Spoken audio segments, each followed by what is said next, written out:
रहीम अस्सलाम वालेकुम dear listeners.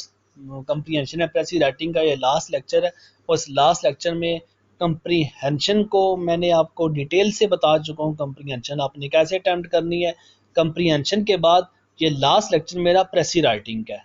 अब जिन बच्चों ने कंप्रीहेंशन के बारे में पढ़ चुके हैं, समझ चुके हैं, आप ये समझ लो आप प्रेसी को 80% आप सॉल्व कर चुके हैं, क्योंकि मैं वही बातें जो मैंने कंप्लीशन में रिपीट की हैं, बहुत सी बातें मेरी प्रेसी के अंदर भी वही रिपीट होने वाली हैं। ठीक है, अब प्रेसी को मैंने आपको लास्ट लेक्चर में समझा चुका हूँ कि प्रेसी आपने कैसे बनाती है। प्रेसी के लिए आप कौन कौन सी बातों को नोट रखना चाहिए आपको। प्रेसी बेसिकली होती क्या है, इस लेक्चर में आपको मैं उन सारी बातों को मद्देनजर रख के प्रेसी लिखनी कैसे है आपने, कि प्रेसी 1/3 आपने कैसे चेंज करना है, किसी पैराग्राफ को आपने तीसरे हिस्से में कैसे चेंज करना है, उसके लिए कुछ कुछ आपको पॉइंट्स दूंगा, कुछ टिप्स दूंगा। इंशाल्लाह ताला आप टिप्स को फॉलो करके ना तो कंप्रीहेंशन में मार खाएंगे ना प्रेसी में मार खाएंगे। तो पॉइंट नंबर 1 मेरा, it is a brief summary of the paragraph but it is connected. अगर आपको लेसन की या पोइम की या किसी किसी भी आप गज़ल की या नज़म की आपको तशरीह दी जाती है, तो आप उसमें अपने ख़्यालात का इज़हार करते हैं, आप उसमें समरी लिखते हैं।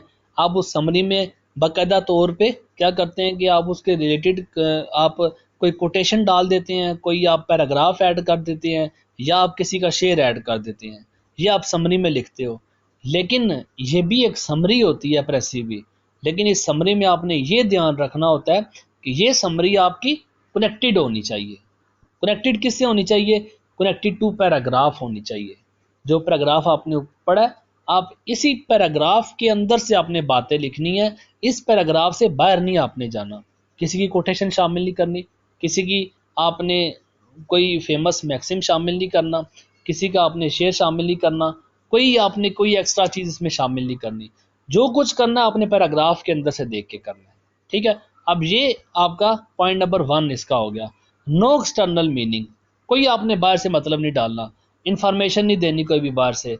शुड ऐड वाइल मेकिंग प्रेसी, मैंने मुश्किल कोई बात नहीं की आपको समझ ना आए। ठीक है, आपने जो बातें करनी है वो पैराग्राफ के अंदर से है। जैसे आपको देखो एक्सप्लेनेशन आपने फर्स्ट चीज में की होगी, आप लाइंस की एक्सप्लेन करते हैं, एक्सप्लेन द लाइंस, लाइंस को एक्सप्लेन करना है जो लाइंस आपके पास गिवन होती है। बिल्कुल सेम टू सेम वैसा ही है, जो पैराग्राफ आपके पास दिया हुआ है उसी पैराग्राफ को आपने उसी पैराग्राफ के अंदर से जो मीनिंग निकलती हैं, उसी पैराग्राफ के अंदर से जो बातें हैं, आप उन्हीं बातों को बताते हैं। और ये बातें शार्ट करके बताई जाती हैं, ना कि आप इसे डिटेल के साथ बताएं। पहला नंबर। दूसरे नंबर पे है it should be the 1/3 of the paragraph, तीसरा हिस्सा लाजमी होना चाहिए। If not given a fix number, अच्छा if not given a fix number, कभी कभार हो सकता है आपका पैराग्राफ 150 का हो और एग्जामिनर आपको खुद बोल देते हैं your words must be in 70 to 80, वो खुद कह देते हैं कभी कभी, लेकिन ऐसा रेयर चांसेस में होता है कि कोई एग्जामिनर आपको खुद से कहे कि आप 70-80 का, हालांकि 150 का पैराग्राफ है, वो खुद कह दे आपको 70 या 80 का आपने प्रेसिस की बनानी है। लेकिन अगर नहीं कहा हुआ, फिर आप क्या होता है, आप जितने वर्ड्स हैं आप उन वर्ड्स को 3 पे डिवाइड कर लें, आप उतने वर्ड्स की अपने प्रेसी लिखनी होती है। ये 1/3 हो गया ऑफ द पैराग्राफ।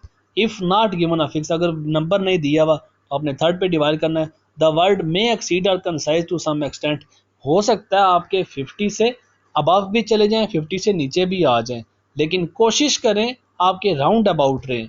अब कैसे है कि आपका 49 पे आ गया, 48 पे आ गया, 47 पे आ गया, पास पास रहने चाहिए। हो सकता है 52 पे चला जाए, 53 पे वर्ड्स पे चला जाए, 54 पे चला जाए।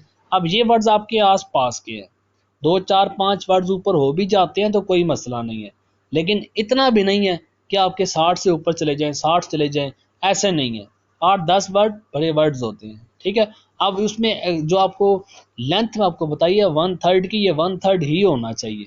ठीक है, तीसरे नंबर पे है it must be in the same tense, वही बात जो आपको मैंने कंप्रेशन में बताई हुई है। बहुत सी बातें आपको वही चीज़ें सारी रिपीट करने को मिलेंगी। अगर आपने वो लेक्चर सुना है आपको बिल्कुल आसानी से समझ लग रही होगी कि मैं क्या चीज़ें बता रहा हूँ।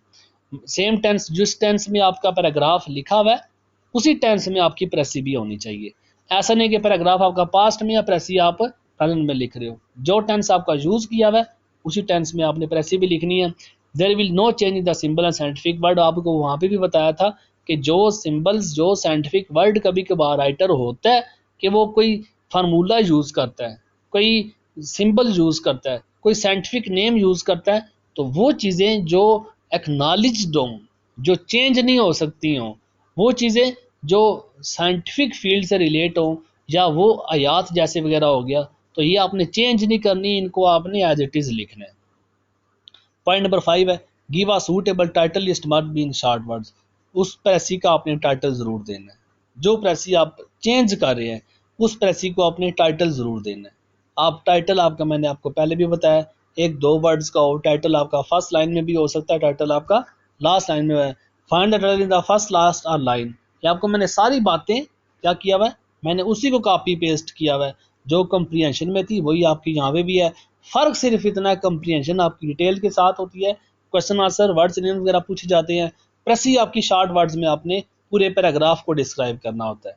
और प्रेसी का आपने टाइटल ज़रूर देना है कि जो टाइटल आपका प्रेसी के अंदर बनता है, जो प्रेसी आपकी जिसके बारे में है, जो प्रॉब्लम आपकी डिस्कस की हुई है, आप उसी प्रॉब्लम के बारे में उसका जो टाइटल बता दें, जो टॉपिक है, जो टॉपिक आप पैराग्राफ में पढ़ रहे हैं, चाहे फर्स्ट लाइन में आ रहा है चाहे लास्ट लाइन में आ रहा है, या इसके सेंट्रल मैसेज में आप उस टाइटल को एज ए टॉपिक के तौर पे शामिल कर लें। ठीक है। पॉइंट नंबर 7 में है अवॉइड एग्जाम्पल्स, बहुत ही इंपॉर्टेंट बात है ये। अक्सर औकात मैंने बच्चों को देखा है समझा के भी फिर भी वही गलतियां करते हैं। एग्जाम्पल्स आपने देखें, आपने कुछ वर्ड्स उसमें निकालने होते हैं, जो गैर ज़रूरी अल्फाज है आप उनमें निकाल दें। आपने क्योंकि शार्ट कर रहे हैं अपने पैराग्राफ को, अपनी प्रेसी को आपने शार्ट करके लिखना है। तब आप शार्ट कैसे करेंगे, जो पैराग्राफ के अंदर एग्जाम्पल्स है तो आप उनको ऐड ना करें, क्वेश्चंस करे हुए तो आप उनको ऐड ना करें, स्टोरीज दी हुई हैं तो आप उनको ऐड ना करें, या फिर डायलॉग है तो आप उनको ऐड ना करें। ये बातें कुछ पॉइंट्स है आप इनको दरमियान से निकाल सकते हैं। ठीक है। अब इन तीनों चारों बातों को आप निकाल दें, आपकी प्रेसी खुद ब खुद शार्ट होती जाएगी इसे आप। और पॉइंट नंबर 8 है don't use pronoun I avoid your own views. ठीक है। अपने व्यूज शामिल नहीं करने, जो बातें करनी है आपने पैराग्राफ के अंदर से करनी है। प्रोनाउन आई यूज नहीं करना, मैं आपको कंप्रीहेंशन में ये बातें डिटेल से बता चुका हूँ आपको। क्या आई लेटर यूज नहीं करना, हो सकता है पैराग्राफ आपका आई के साथ स्टार्ट हो रहा हो, या फिर आप किसी जगह पे आई को यूज हुआ हुआ देखो, आई से मुराद वहां पे राइटर होता है, आप राइटर के तौर पे लिखते हैं। आप कैसे आई को चेंज करोगे, the writer says, the writer said. अब देखोगे टेंस कौन सा यूज किया हुआ है, प्रेजेंट का तो द राइटर सेज होगा, पास्ट का तो द राइटर सेड होगा। अपने व्यूज इसमें शामिल नहीं करने आपने, एक ही बातें आपको बार बार रिपीट करूंगी, आपने अपने व्यूज शामिल नहीं करने इसमें, वही बातें लिखनी है जो पैराग्राफ के अंदर डिस्क्राइब की गई है, उससे बाहर आपने कुछ नहीं जाना। और लास्ट में आपकी जो प्रेसी की आप लैंग्वेज यूज़ कर रहे हैं, जो language must be in simple and easy way. और खुदा का वास्ता है मैं आपको ये बात बता दूं, कितनी दफ़ा मैं बच्चों को रिवाइज भी कर चुका हूँ कि आपकी जो प्रेसी बनेगी आप उससे जितनी इजी इंग्लिश में हो सकता है आप उतनी इजी इंग्लिश में कन्वर्ट करें। आप इसे, आप इस बात को मुकम्मल तौर पे छोड़ दें, कोई कॉपी पेस्ट नहीं करनी है आपने। जो पैराग्राफ के अंदर बात लिखी हुई है, कभी आपने उस पैराग्राफ एज इट इज़, आप पैराग्राफ के अंदर से पैराग्राफ स्टार्ट करते हैं, आप उसे तलाश करते हैं, क्वेश्चन के मुताबिक आप उसे चेंज कर देते हैं। आपने बिल्कुल ऐसा नहीं करना। प्रेसी में जो चीज़ें आपके पास लिखी हुई हैं आप उन चीज़ों को खुद से डिस्क्राइब करना है। आपको मैंने दरिया को कूजे में बंद करने की मिसाल दी थी, मैंने आपको प्रेसी में जो कौवे की मिसाल दी थी, जो प्यासा कौवा था उसकी मिसाल दी थी, बिल्कुल ऐसा ही है। आपने पूरे पैराग्राफ को 1/3 में चेंज करना है। अब ऐसा भी नहीं है कि आप कुछ ऐसा हो कि आपका आधा पैराग्राफ पढ़ के जो आपने तीसरा हिस्सा किया है उस पैराग्राफ को पढ़ के आपका ऊपर वाला पूरा पैराग्राफ कवर हो जाए। अगर आप इसमें कामयाब होते हैं तो आप प्रेसी बनाने में कामयाब होंगे। तो ये आपकी प्रेसी का टॉपिक है, यही आपका कंप्रीहेंशन का टॉपिक है। उम्मीद है कि मेरी ये एफर्ट गा नहीं जाएगी, और जितना मैंने अपना जो कुछ हो सकता था, जितना नॉलेज शेयर हो सकता था, जितना मैंने आपको इजी से इजी कन्वर्ट कर सकता था, मैंने उतने इजी मेथड के साथ उतनी मैंने जान मार के मैंने आपको समझाने की कोशिश की है। बाकी खुदा ताला आपके इल्म में और बरकते डाले, आपको और समझ दे, जहाँ तक मुझसे हो सकेगा इंशाल्लाह ताला ज़रूर आपकी हेल्प करूँगा। दुआओं में याद रखिएगा। जज़ाकल्लाह। अल्लाह हाफिज़।